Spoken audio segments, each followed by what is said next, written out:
Inside a concrete box the size of a trash can, a living biological layer grows all by itself. It eats bacteria, destroys parasites, and eliminates viruses. No electricity, no chemicals, and no replacement parts. The total cost is only $20 and it lasts 25 years. 2 million are operating in 74 countries right now. By the end of this video, you will discover why this technology was erased from American homes and how to build one yourself. Hi, I'm Greg, and welcome to Building Grounds. Subscribe and hit the bell for more uncovering building secrets they never taught you. Picture a concrete container roughly 2 feet tall sitting on the floor of a rural kitchen. Inside are 3 precise layers. At the bottom, coarse gravel forms a drainage bed about 5 centimeters deep. Above that sits finer gravel, another 5 centimeters deep. And on top, roughly 30 liters of carefully sized sand with a grain diameter of 0.7 millimeters. Each layer performs a distinct job. The gravel prevents sand from clogging the outlet. The fine gravel keeps the layers from mixing, and the sand is where the real magic happens. Water pours in through the top. A perforated diffuser plate spreads the water evenly across the sand surface. Gravity pulls the water down and out through a pipe at the base. What emerges is clean drinking water. No hum of a motor and no blinking lights. Just silence and science working together. And this device is called a biosand filter. But the genius is not in the sand or the gravel. After about 30 days of regular use, a biological layer forms naturally on top of the sand. Scientists call it the Schmutzdecke. This living film is made up of beneficial bacteria, algae, and microorganisms that colonize the sand surface entirely on their own. When contaminated water passes through, the Schmutzdecke traps and devours the pathogens. The good bacteria literally consume the bad bacteria. It is a living ecosystem inside a box, and it assembles itself without any human intervention whatsoever. A mature biosand filter removes 98 to 99% of bacteria. It eliminates more than 99.9% of protozoa. For Giardia lamblia, the filter achieved 100% removal over 29 days. For Cryptosporidium, it captured 99.98%. Virus removal climbs to 99.99% after approximately 150 days, all with no electricity, no chemical additives, and no moving parts. Let those numbers sink in for a moment. This is not theoretical. This is measured, documented, and replicated in laboratories around the world. We did not invent this science. We inherited it from a technology that has been saving entire cities for over 200 years. The first engineered sand filter appeared in 1804 in Paisley, Scotland. A bleachery owner named John Gibb worked with engineer Robert Thom to build an experimental sand filtration system.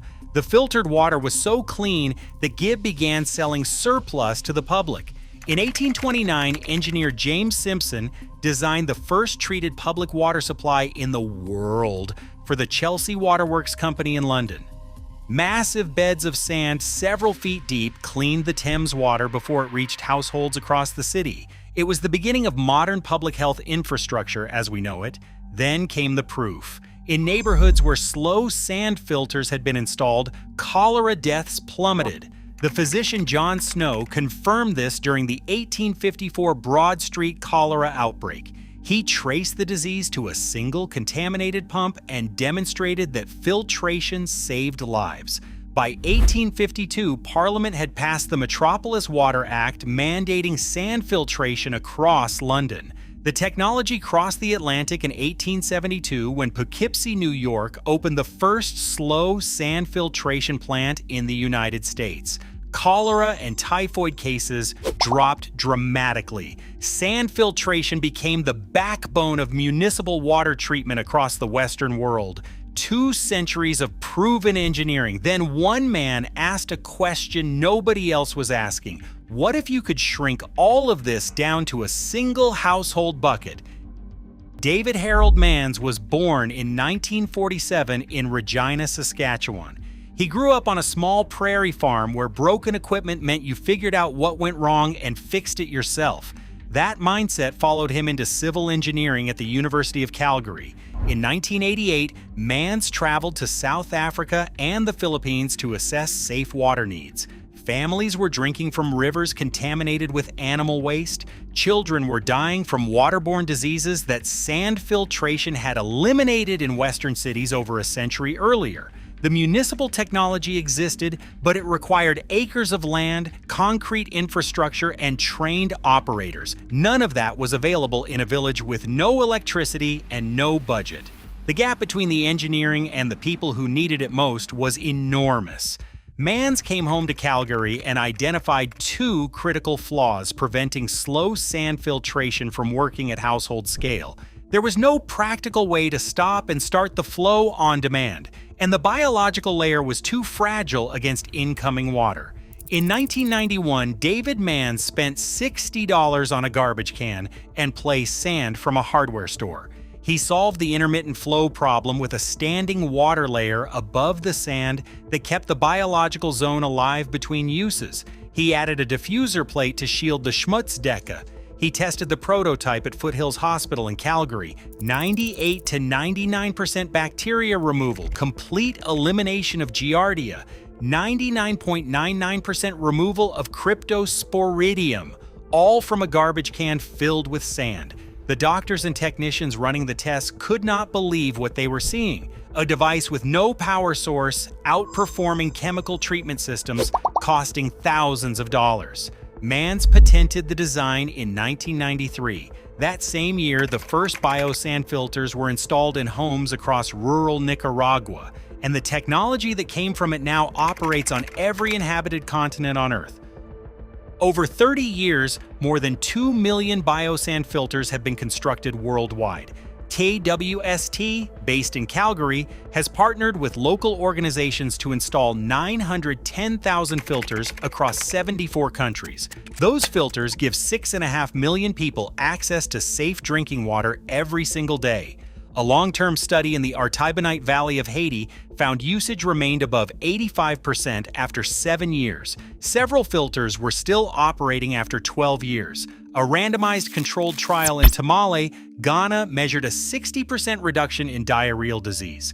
Research across the Dominican Republic and Cambodia showed a 47% reduction in diarrheal disease across all age groups. The concrete version lasts more than 25 years. The sand and gravel never need replacing. Manufacturing cost runs between $10 to $30 per unit. A 7-year study in rural Rwanda confirmed consistent performance with zero degradation. Peer-reviewed journals from MIT to ETH Zurich have published results. So why has the wealthiest nation on Earth never adopted this technology?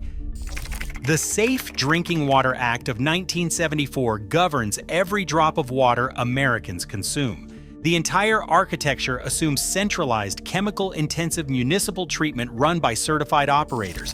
There is no provision and no pathway for a household biological filtration system made of concrete and sand. To sell any water treatment device in the United States, you need NSFA/NSI certification. The biosand filter has never been submitted for that certification. No certification means no retail shelf space. No code recognition means inspectors shaking their heads at plans they have never been trained to evaluate. The technology simply does not exist in the eyes of the American plumbing and construction industry. It is not banned. It is not rejected. It is invisible. Now follow the money.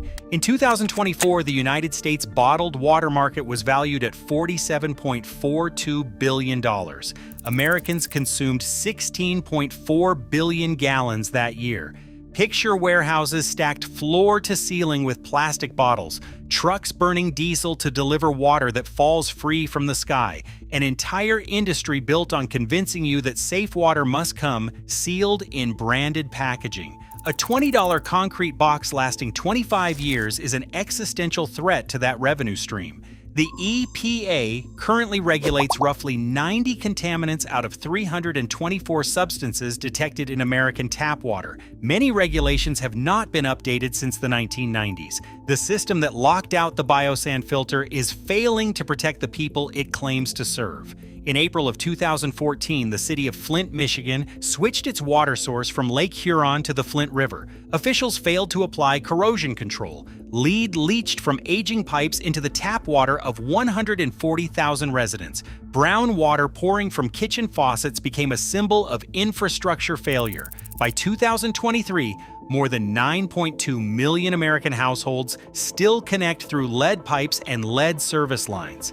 In Puerto Rico, more than 3.4 million residents were drinking from water systems with federal violations as recently as 2015. Across the mainland, lead contamination, industrial pollution, and agricultural runoff taint the water supply for hundreds of millions. Then there are PFAS. PFAS are known as forever chemicals because they linger in soil and water and human tissue for decades. Government auditors have warned PFAS may represent the most costly water contamination problem since lead. And still, the regulatory framework that blocked the biosand filter remains untouched. A critical point of honesty. The biosand filter does not remove dissolved chemicals like PFAS or lead ions, but it eliminates the biological contaminants that are the primary killers in compromised water systems: bacteria, protozoa, viruses, and it accomplishes this without depending on the same aging infrastructure that failed Flint and Puerto Rico. The centralized system promised to protect everyone. It has not. And somewhere in a Haitian village, a concrete box filled with sand is quietly doing what a billion-dollar American water utility could not. Building a biosand filter requires materials from any hardware store. The body uses a mix of 1 part cement, 2 parts sand, and 1 part each of 6mm and 12mm gravel. Plastic and steel containers also work. It is essentially a layered pathway that controls how water moves. The gravel at the bottom keeps the outlet clear, while the layer above stops sand from slipping down. The fine sand does most of the work, slowing and spreading the flow so it becomes even and stable. At the top, the perforated plate breaks incoming water into many small streams, preventing disturbance. From there, gravity carries the water smoothly down through each layer until it exits at the base. EPA-funded research confirmed that 5-gallon bucket versions achieve comparable pathogen removal. A functional biosand filter can be assembled inside a plastic bucket for the cost of sand, gravel, and an afternoon of work. That means any homeowner, any off-grid builder, any community organizer with access to basic materials can build one today. When flow rate slows, agitate the top centimeter of sand in standing water and pour off the cloudy layer. Between 94 and 99% of installed filters are still in active use 12 months after installation. The filter cannot remove dissolved chemicals such as salt, arsenic, or fluoride. Cold weather slows biological activity. The Schmutzdecke needs roughly 30 days to mature. These are real constraints. They are not reasons to dismiss the technology. They are reasons to pair it with complementary systems when necessary and to understand exactly what it does best. CAWST publishes a complete construction manual available free online. Every measurement, every specification, tested across 3 decades spanning 74 countries. The knowledge is there. It has never been hidden. It has simply been ignored by the countries that need it least and could spread it most. Somewhere inside every biosand filter on Earth, a biological layer is forming right now. It grows on its own. It heals itself after cleaning. David Manz built his first prototype in 1991, and thousands of new biosand filters are still constructed every single day. A nation spending nearly $50 billion a year on plastic bottles of water. And all the while, a concrete box filled with local sand produces cleaner water indefinitely, using nothing but gravity and biology. The the Schmutzdecke forms, whether anyone grants it permission or not. It formed in Paisley in 1804, in London in 1829, in Calgary in 1991, in rural Nicaragua that same year.